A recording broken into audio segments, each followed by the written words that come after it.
जगत में प्रत्येक व्यक्ति को किसी ना किसी प्रकार की निर्बलता अवश्य होती। जैसे कोई बहुत तेजी से दौड़ नहीं पाता तो कोई अधिक भार नहीं उठा पाता, कोई असाध्य रोग से पीड़ित रहता है तो कोई पढ़े हुए पाठों को स्मरण में नहीं रख पाता। ऐसे अनेकों उदाहरण और भी हैं। क्या आप किसी ऐसे व्यक्ति को जानते हैं जिसे सब कुछ प्राप्त हो और हम जीवन की उस एक निर्बलता को जीवन का केंद्र मानकर जीते हैं? इस कारणवश हृदय में दुख और असंतोष रहता है सदा। निर्बलता मनुष्य को जन्म से अथवा संजोग से प्राप्त होती, किंतु उस निर्बलता को मनुष्य का मन अपनी मर्यादा बना लेता है। किंतु कुछ व्यक्ति ऐसे भी होते हैं जो अपने पुरुषार्थ और श्रम से उस निर्बलता को पराजित कर देते हैं। क्या भेद है उनमें और अन्य लोगों में? क्या आपने कभी विचार किया है? सरल सा उत्तर है इसका। जो व्यक्ति निर्बलता से पराजित नहीं होता, जो पुरुषार्थ करने का साहस रखता है हृदय में, वो निर्बलता को पार कर जाता है। अर्थात निर्बलता अवश्य ईश्वर देता है, किंतु मर्यादा मनुष्य का मन ही निर्मित करता है। स्वयं विचार कीजिए।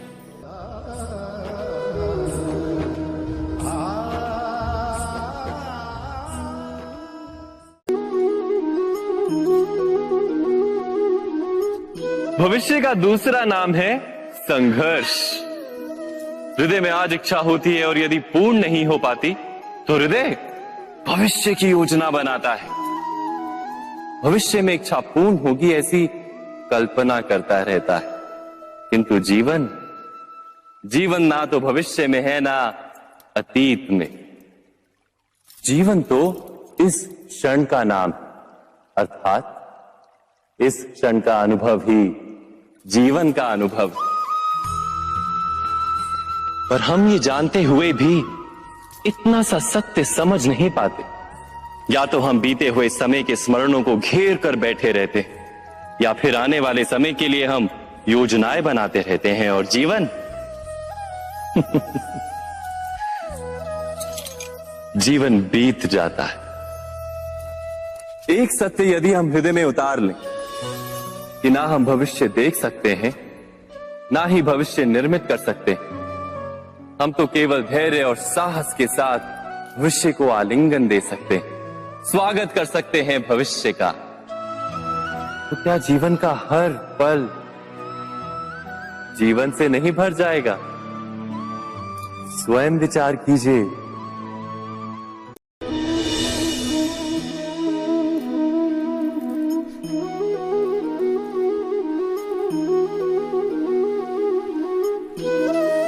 ज्ञान प्राप्ति सदा ही समर्पण से होती है, यह हम सब जानते हैं। किंतु समर्पण का वास्तविक महत्व क्या है? क्या हमने कभी विचार किया? मनुष्य का मन सदा ही ज्ञान प्राप्ति में विभिन्न बाधाओं को उत्पन्न करता है। कभी किसी अन्य विद्यार्थी से ईर्ष्या हो जाती है, कभी पढ़ाए हुए पाठों पर संदेह जन्मता है और कभी गुरु द्वारा दिया गया दंड मन को अहंकार से भर देता है। नहीं, क्या ऐसा नहीं होता?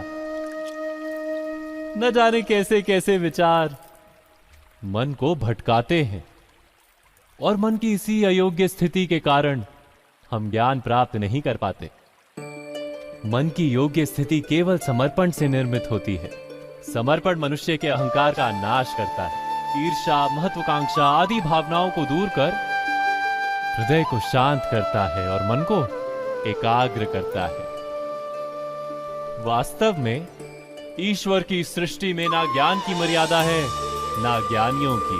गुरु दत्तात्रेय ने तो गाय और श्वान से भी ज्ञान प्राप्त कर लिया था। अर्थात विषय ब्रह्म ज्ञान का हो या जीवन के ज्ञान का या गुरुकुल में प्राप्त होने वाले ज्ञान का, उसकी प्राप्ति के लिए गुरु से अधिक महत्व है उस गुरु के प्रति हमारा समर्पण। क्या ये सत्य नहीं?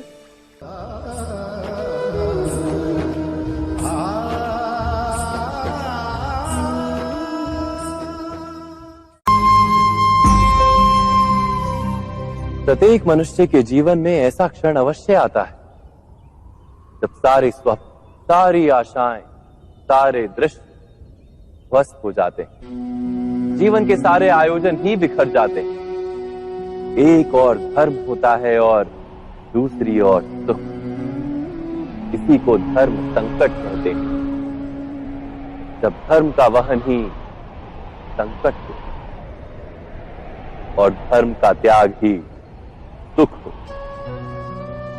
विचार कीजिए, कभी किसी स्वजन के विरुद्ध सत्य बोलने का अवसर प्राप्त हो जाता है, कभी ठीक दरिद्रता के समय सरलता से चोरी करने का मार्ग प्राप्त हो जाता है, कभी किसी शक्तिशाली राजनेता या राजा के कर्मचारी का अधर्म प्रकट हो जाता है। सबके जीवन में ऐसी घटना बनती ही रहती है। अधिकतर लोग ऐसे किसी क्षण को धर्म संकट के रूप में जान ही नहीं पाते। हमें किसी प्रकार के संघर्ष का अनुभव ही नहीं होता। सहजता से सुख की ओर खींचे चले जाते हैं, जैसे मक्खी गुड़ की ओर खींची चली जाती। वास्तव में धर्म संकट का क्षण ईश्वर के निकट जाने का क्षण होता है।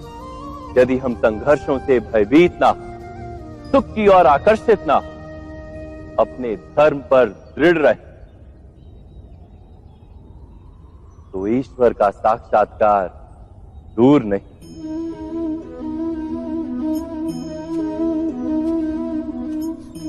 पवन से युद्ध करने वाला पत्ता यदि पेड़ से गिरता है तो भी आकाश की ओर उठता है। पवन से झुकने वाली घास वहीं भूमि पर रह जाती है। अर्थात धर्म संकट से यदि हम संकट को ही टाल दें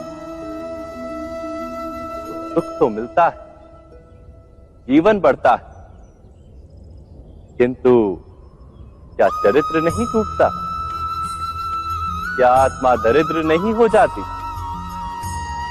क्या ईश्वर से अंतर नहीं हो जाता? स्वयं विचार कीजिए।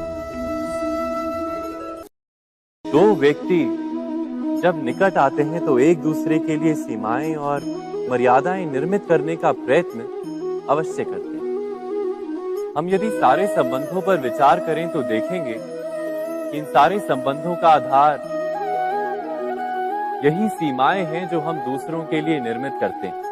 और यदि अनजाने में भी कोई अन्य व्यक्ति इन सीमाओं को तोड़ता है तो उसी क्षण हमारा हृदय क्रोध से भर जाता है। इन सीमाओं का वास्तविक रूप क्या है? क्या हमने कभी विचार किया? सीमाओं के द्वारा हम दूसरे व्यक्ति को निर्णय करने की अनुमति नहीं देते। अपना निर्णय उस व्यक्ति पर थोपते, अर्थात किसी की स्वतंत्रता का अस्वीकार करते हैं हम।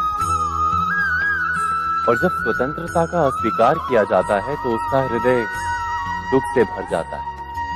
और जब वो सीमाओं को तोड़ता है तो हमारा हृदय क्रोध से भर जाता है। क्या ऐसा नहीं होता?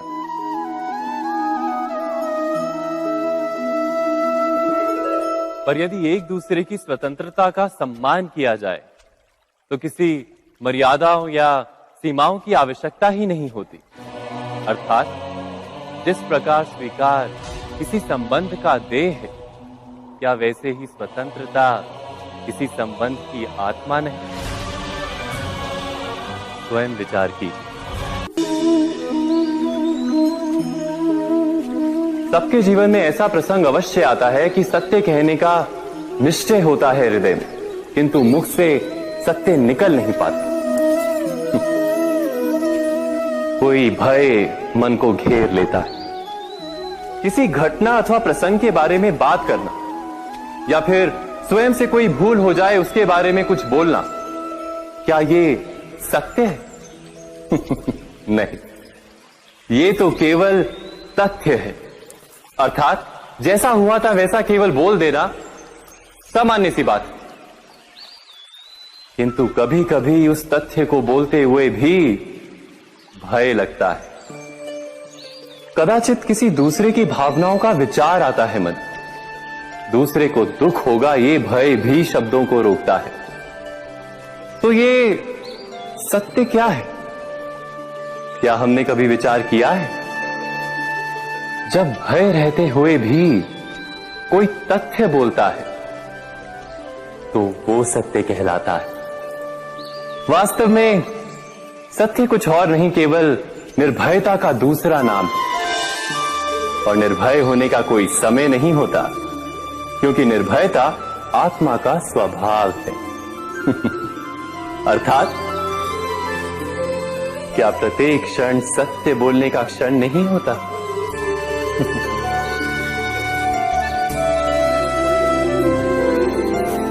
स्वयं विचार कीजिए।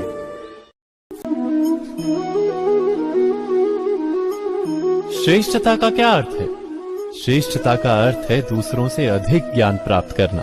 अर्थात मूल्य इस बात का नहीं कि स्वयं कितना ज्ञान प्राप्त किया, मूल्य इस बात का है कि प्राप्त किया हुआ ज्ञान अन्य लोगों से कितना अधिक है। अर्थात श्रेष्ठता की इच्छा ज्ञान प्राप्ति को भी एक स्पर्धा बना देती है। और स्पर्धा में विजय अंतिम कब होती है?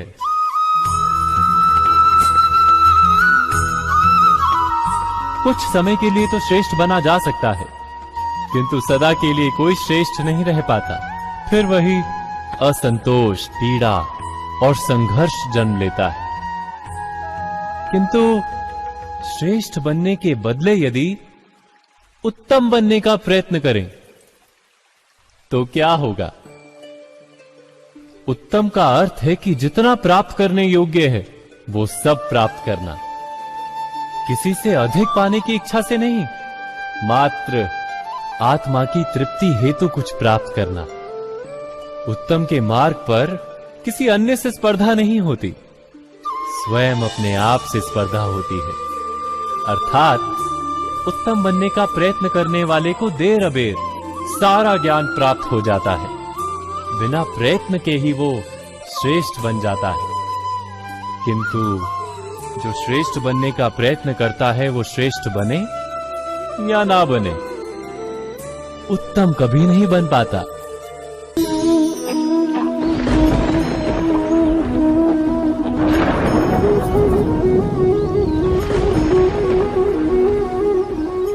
सपनों और पूर्वाभासों के आधार पर हम भविष्य के सुख दुख की कल्पना करते हैं। भविष्य के दुख का कारण दूर करने के लिए हम आज योजना बनाते हैं।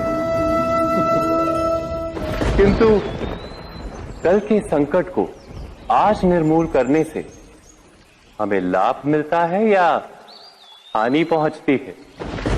ये प्रश्न हम कभी नहीं करते।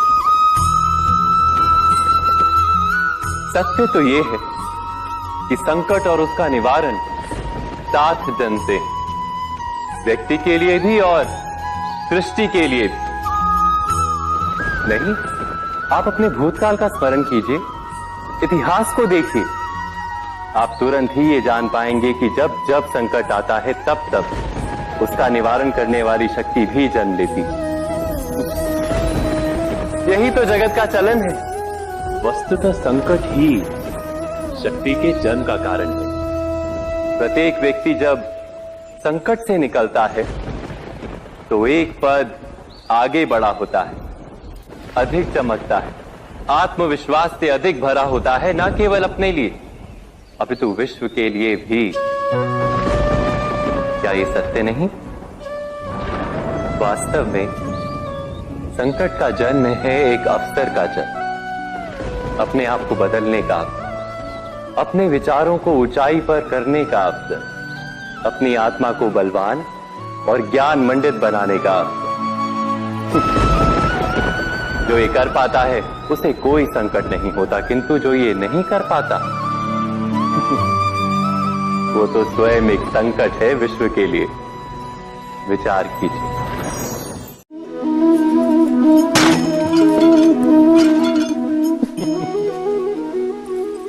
कभी कभी कोई घटना मनुष्य के जीवन की सारी योजनाओं को तोड़ देती और मनुष्य उस आघात को अपने जीवन का केंद्र मान लेता।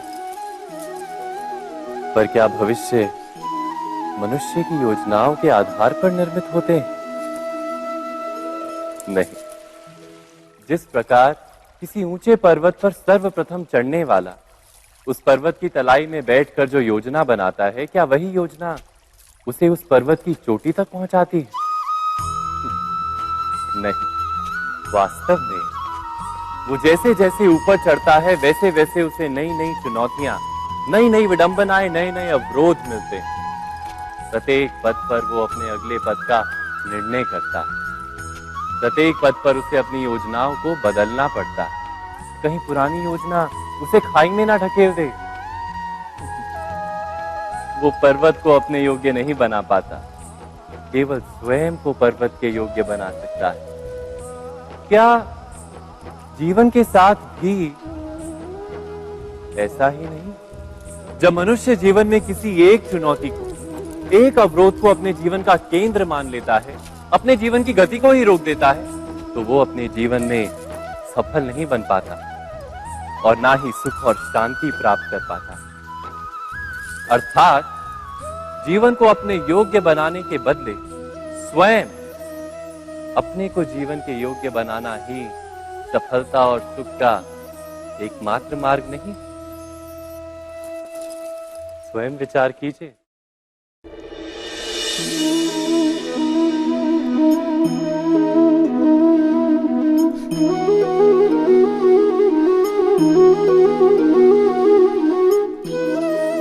जीवन का हर क्षण निर्णय का क्षण होता है।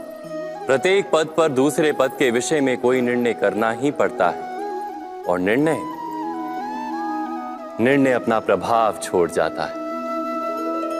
आज किए गए निर्णय भविष्य में सुख अथवा दुख निर्मित करते हैं, ना केवल अपने लिए, अपने परिवार के लिए भी, आने वाली पीढ़ियों के लिए भी। जब कोई दुविधा सामने आती है तो मन व्याकुल हो जाता है, अनिश्चय से भर जाता है। निर्णय का वो क्षण युद्ध बन जाता है और मन बन जाता है युद्ध भूमि। अधिकतर निर्णय हम दुविधा का उपाय करने के लिए नहीं, केवल मन को शांत करने के लिए लेते हैं। पर क्या कोई दौड़ते हुए भोजन कर सकता है? नहीं। तो क्या युद्ध से जूझता हुआ मन कोई योग्य निर्णय ले पाएगा? वास्तव में शांत मन से जब कोई निर्णय करता है तो अपने लिए सुखद भविष्य बनाता है, किंतु अपने मन को शांत करने के लिए जब कोई निर्णय करता है तो वो व्यक्ति भविष्य में अपने लिए कांटों भरा वृक्ष लगाता है। स्वयं विचार कीजिएगा।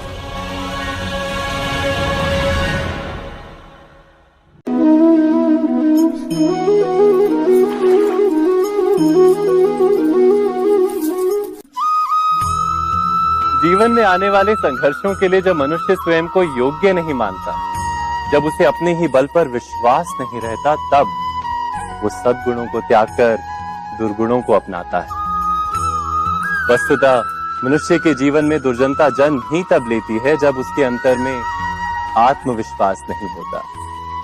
आत्मविश्वास ही अच्छाई को धारण करता है। ये आत्मविश्वास है क्या?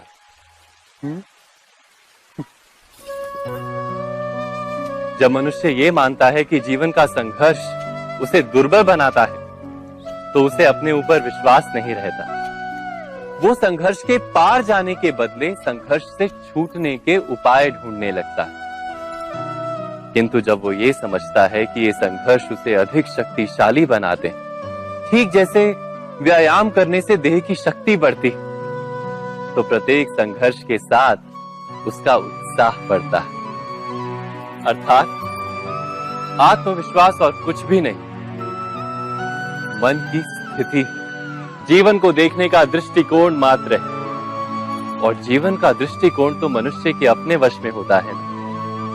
स्वयं विचार कीजिए।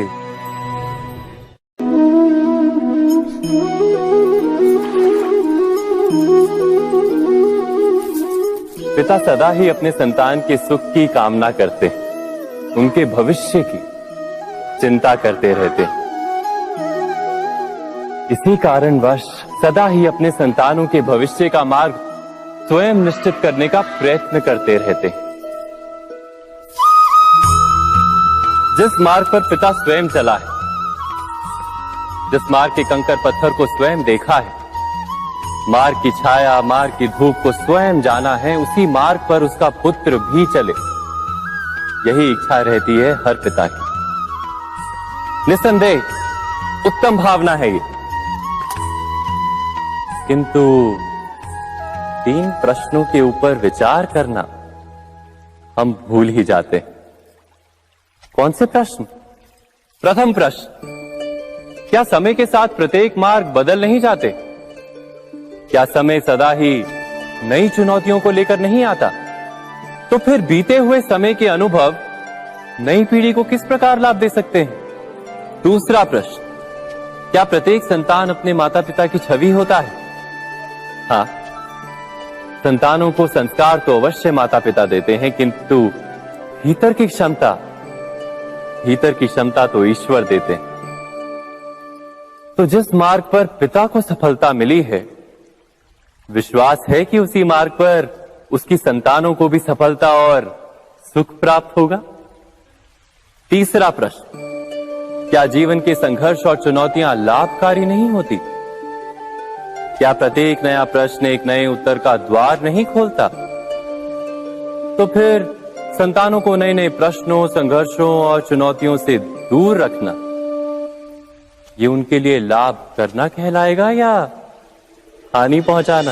अर्थात जिस प्रकार संतान के भविष्य का निर्माण करने के बदले उसके चरित्र का निर्माण करना श्रेष्ठ है, वैसे संतानों के जीवन का मार्ग निश्चित करने के बदले उन्हें नए संघर्षों के साथ जूझने के लिए मनोबल व ज्ञान देना अधिक लाभदायक नहीं होगा?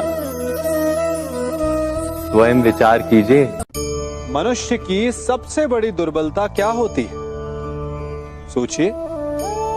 धन, प्रेम, अहंकार। मनुष्य की सबसे बड़ी दुर्बलता होती है उसके रहस्य। चाहे आप कितने भी शक्तिशाली क्यों ना हो, कितने भी प्रबल क्यों ना हो, परंतु उसके रहस्य उसके नाश की चाबी होती है। इसलिए यदि प्रबल रहना है, शक्तिशाली रहना है, समर्थ रहना है, तो अपने रहस्य को किसी को भी ना बताएं, ना मित्र को और ना ही शत्रु को, क्योंकि समय पड़ने पर कब कौन शत्रु हो जाए ऐसा कहना संभव नहीं। विभीषण को रावण के अमृत कुंड का ज्ञात था, इसीलिए प्रभु श्री राम रावण का वध करने में सफल हो सके। इसलिए उचित यही है कि आप अपने रहस्य को स्वयं तक ही सीमित रखें। मनुष्य जीवन की परीक्षा में सफल होने के लिए क्या नहीं करता? वो परिश्रम करता है, दौड़ भाग करता है, और ये सब करने के पश्चात भी जब उसका काम नहीं बनता तो वो नकल करता है ना? तनिक लौटिए अपने बचपन में, स्मरण कीजिए अपने बचपन की स्मृतियों का। क्या स्मरण हुआ? विद्यालय में जब आप परीक्षा देने जाते थे तो क्या होता था? आप ना सही, परंतु कोई ना कोई सफलता पाने के लिए नकल करता ही था और उत्तीर्ण भी हो जाता था, है ना? परंतु जीवन की परीक्षा ऐसी नहीं होती। नकल करने वाला सफल नहीं होता। कारण विद्यालय में सबके प्रश्न पत्र एक होते थे, परंतु जीवन के प्रश्न पत्र और उनकी कठिनाई सबके लिए भिन्न होती, तो निश्चित रूप से उनके उत्तर भी भिन्न होंगे ना। इसलिए यदि आपको जीवन में सफलता पानी है तो नकल ना कीजिए, स्वयं के प्रश्नों का उत्तर स्वयं ढूंढिए और सफलता आपकी ही होगी। मनुष्य का जीवन हार और जीत विजय और पराजय, सफलता और असफलता के मध्य झूलता रहता है। आपके साथ भी ऐसा होता होगा, है ना? जब आप सफल होते हैं, किसी चुनौती पर विजय पाते हैं, तो मन प्रसन्नता से आनंद के उपवन में झूमने लगता है। और जब आप असफल होते हैं, तब मन दुख और पीड़ा के सागर में डूबने लगता है। परंतु वास्तव में सफलता और असफलता है क्या? तनिक ध्यान से सोचिए। ये केवल हमारी मनोस्थिति मात्र है। हमारी पराजय तब नहीं होती जब हमारा शत्रु विजय प्राप्त कर ले। हमारी पराजय तब होती है जब हम पराजय स्वीकार कर लें। हम असफल तब नहीं होते जब हम लक्ष्य ना पा सके। हम असफल तब होते हैं जब हम प्रयास करना बंद कर दें। इसलिए प्रयास करते रहें और हार ना मानें, क्योंकि जिस दिन आप हार स्वीकारना बंद कर देंगे, जीत आपके चरणों में होगी।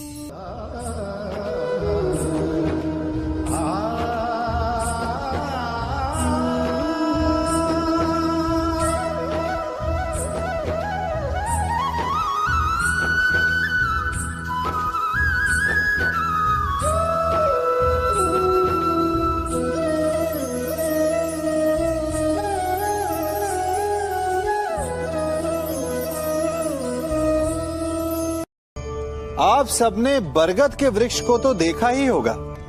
क्या आपको ज्ञात है, बरगद के वृक्ष के बीज का आकार राई से भी छोटा होता है।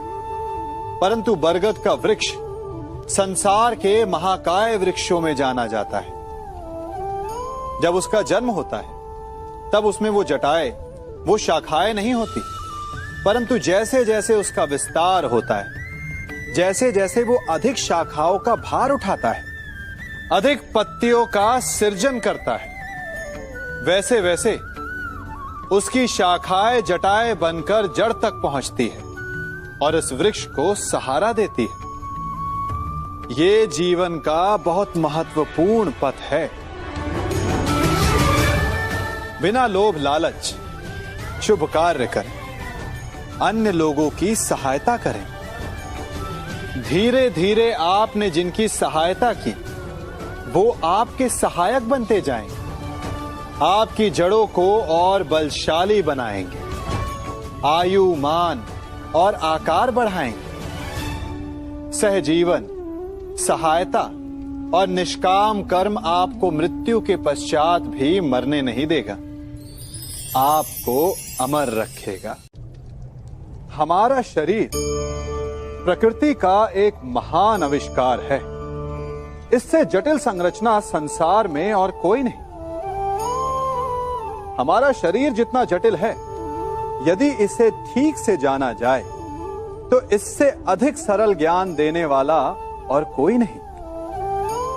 हमारे शरीर में 5 इंद्रियां होती हैं, जो हमें भाव, गुण और वस्तुओं का बोध कराती हैं। हमारे पास आंखें हैं, नाक है, स्पर्श के लिए त्वचा है, कान है और जीभा है। सबका भिन्न भिन्न कार्य है। आंखों से देखना, कानों से सुनना, नथनों से श्वास लेना, त्वचा से स्पर्श करना और जीभा से स्वाद लेना। परंतु क्या आपने कभी सोचा कि प्रकृति ने हमें 2 आंखें दी, 2 नथने दी, 2 कान दी, स्पर्श के लिए ये पूरा शरीर दिया, परंतु जीभा केवल 1 दी? ऐसा क्यों? क्योंकि प्रकृति चाहती है कि हम देखें अधिक, सुने अधिक और ज्ञान अधिक अर्जित करें, बोले कम। क्योंकि अधिक वाचाल नाश को निमंत्रण देता है। स्मरण रखिएगा।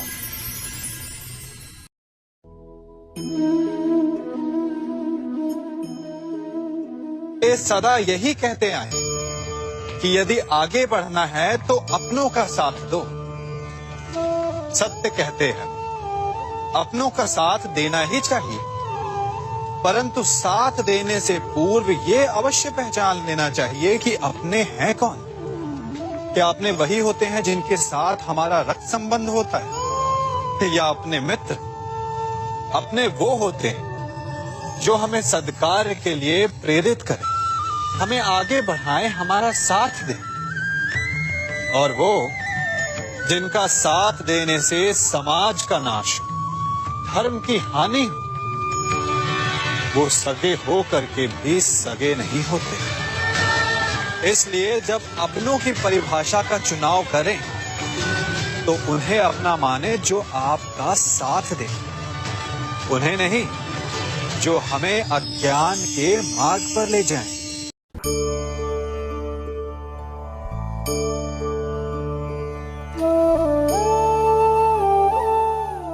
आप जिनसे प्रेम करते हैं सदा उनके समीप रहना चाहते हैं, नहीं चाहते कि कभी अपनों से दूर होना पड़े, बिछड़ना पड़े। परंतु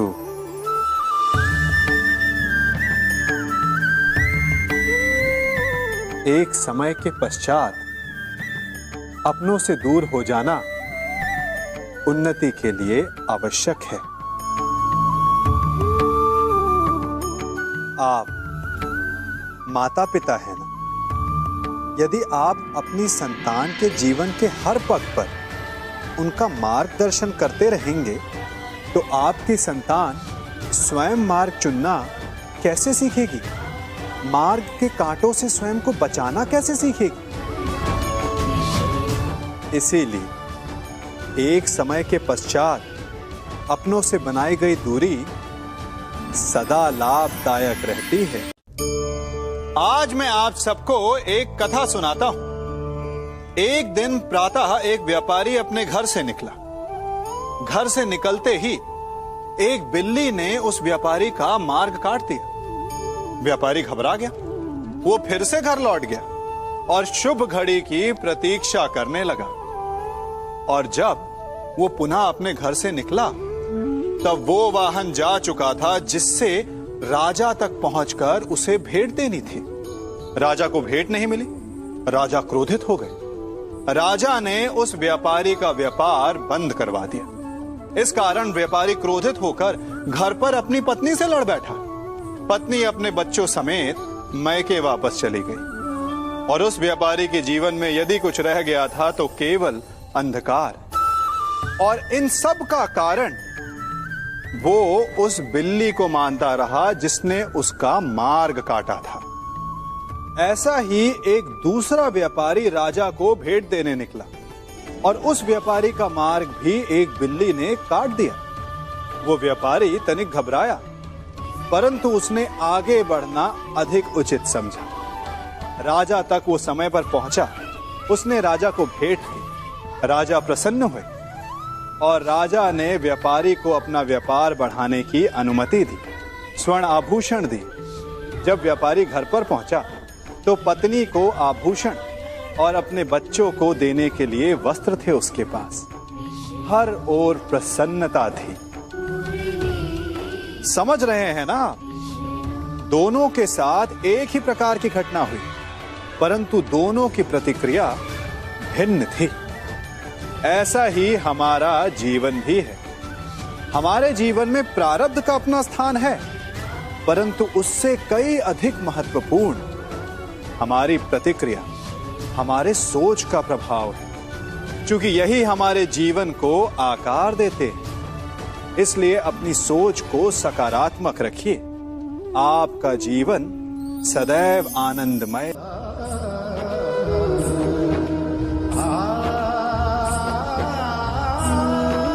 हम सभी अपने जीवन में कोई ना कोई कार्य करते हैं।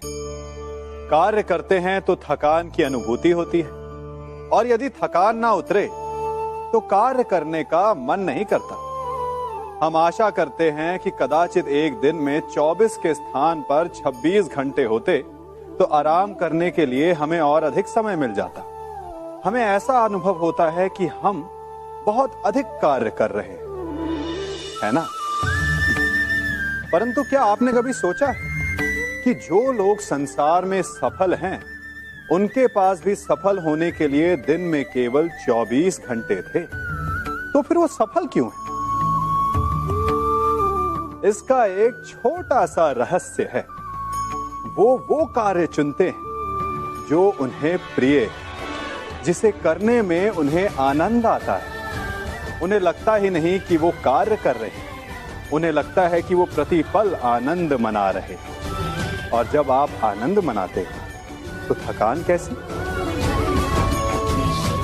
इसलिए यदि आप जीवन में कोई भी कार्य करें तो वो आपके मन को भाना चाहिए, या जो कार्य आप कर रहे हैं उसे अपने मन को भा देने दो। सफलता आपको मिलेगी। कभी सोचा है हमारा जीवन भी उस रेत की घड़ी की भांति है? जो रेत नीचे गिर चुकी है वो हमारा अतीत है, जो अब भी ऊपर है वो हमारा आने वाला भविष्य है, और वर्तमान ये संकुचित स्थल है जहां से धीरे धीरे करके रेत गिर रही है। अर्थात हमारे पास जीने के लिए यही एक क्षण है। उसका उपयोग कैसे करना है ये हम पर निर्भर करता है। जो बीत गया उसका दुख मनाना है, या जो भविष्य में होने वाला है उसकी प्रतीक्षा में क्रोध करना है। सब कुछ करने के लिए यही एक क्षण है। प्रसन्न रहना है तो उसके लिए भी यही एक पल है। प्रतीक्षा करते रहोगे तो ये पल भी भूतकाल में बदल जाएगा। इसलिए आनंद के लिए, परोपकार के लिए प्रतीक्षा ना कीजिए। आपके पास जो पल है उनका भरपूर सदुपयोग कीजिए, क्योंकि इस घड़ी को पलटकर आप फिर से समय अवश्य गिन सकते हैं, परंतु अपना बीता हुआ समय आप वापस नहीं लौटा पाएंगे।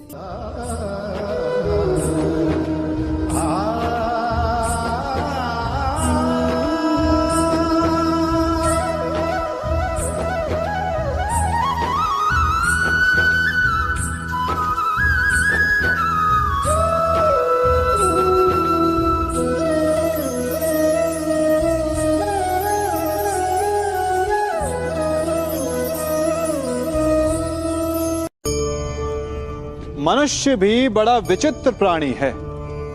अपनों से नीचे के स्तर के लोगों को वो हे दृष्टि से देखता है, उनका उपहास उड़ाता है, उनसे बार बार कहता है कि तुम्हारा कुछ नहीं हो सकता, तुम भविष्य में कुछ नहीं कर पाओगे। जब मनुष्य के पास धन, संपत्ति, मान होता है तो वो दूसरों का आदर नहीं करता, परंतु वो एक बात भूल जाता है कि उससे भी अधिक शक्तिशाली कोई अस्तित्व में है, और वो है समय। काल। काल अपना चक्र कब बदलेगा ये कोई नहीं जानता। समय अपनी करवट कब लेगा ये कोई नहीं जानता। कोयला भी समय के साथ साथ हीरे में परिवर्तित हो जाता है। इसलिए जीवन में कभी भी किसी का भी उपहास नहीं उड़ाना चाहिए।